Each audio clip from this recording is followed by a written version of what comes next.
እኛ ከእግዚአብሔር እጅ ታላቅነትን እንፈልጋለን። እኛ ከእግዚአብሔር እጅ ምሕረትን እንፈልጋለን። ብዙ ነገሮችን እንፈልጋለን። ሕይወትን እንፈልጋለን። ድህነትን እንፈልጋለን። ታላቅነትን እንፈልጋለን። እግዚአብሔር ብዙ ነገሮችን እንዲሰጠን እንፈልጋለን። እኛ በራሳችን ማድረግ የማንችላቸውን ነገሮች እግዚአብሔር እንዲሰጠን፣ ረጅም ዕድሜ እንዲሰጠን፣ እንዲያከብረን፣ ሀብትን እንዲሰጠን እንፈልጋለን። ነገር ግን ከኛ ትንሽ ነገር ለሚፈልጉት፣ ጥቂት ነገር ለሚፈልጉት ለነሱ ያለንን አናደርግላቸውም።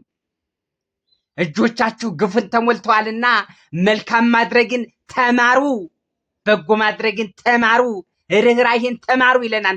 በዚህ ትንቢተ ኢሳይያስ ምዕራፍ 1 ቁጥር 16 ጀምረን ስናይ መልካምነትን ተማሩ፣ በጎነትን ተማሩ፣ መልካም ማድረግን ተማሩ፣ ርኅራኄን፣ ፍቅርን፣ የዋሃትን፣ ትህትናን ተማሩ።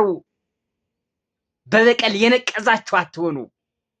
በቂም የነቀዛችሁ የታመማችሁ አትሆኑ። በውሸት፣ በሐሰት፣ በሐሜት፣ በምቀኝነትና በተንኮል የተያዛችሁ አትሁኑ። የተወረሳችሁ አትሁኑ። የሰይጣን አሽከሮች አትሁኑ። በጎዎች ሁኑ። የሰማይ አባታችሁ በጎ እንደሆነ፣ መልካም እንደሆነ፣ ደግ እንደሆነ ለሚያምኑትና ለማያምኑት እኩል ፀሐይን እንደሚያወጣ፣ እኩል ዝናምን እንደሚያዘን፣ እኩል መዓልትና ሌሊትን እንደሚያፈራረቅ፣ እኩል እንደሚመግባቸው እናንተም የእሱ ልጆች ትሆኑ ዘንድ መልካሞች ሁኑ ይለናል። መልካም ማድረግን ተማሩ። መልካምነት ከሌላችሁ መልካምን ነገር ብትለምኑ አትቀበሉም ይላል እግዚአብሔር። ደጎች ካልሆን እግዚአብሔር ደግ እንዲሆንልን መፈለግ የለብንም። እግዚአብሔር ደግ እንዲሆንልን፣ ሩሩ እንዲሆንልን፣ ቸር እንዲሆንልን እንዲጠብቀን ከፈለግን እኛ ደግሞ ከኛ በታች ያሉትን የሌላቸውን ድሆችን መጠየቅ፣ መንከባከብ አለብን።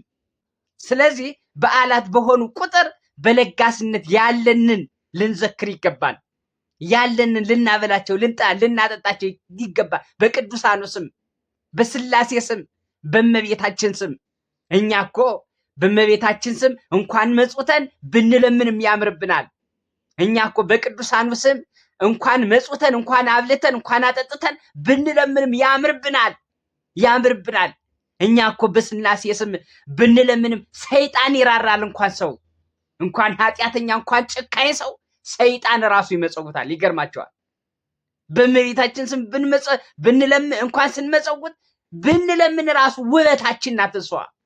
ስለዚህ በዓላተ ቅዱሳን ሲመጡ ለድሆች ይዘውት የሚመጡት ቸርነት አለ።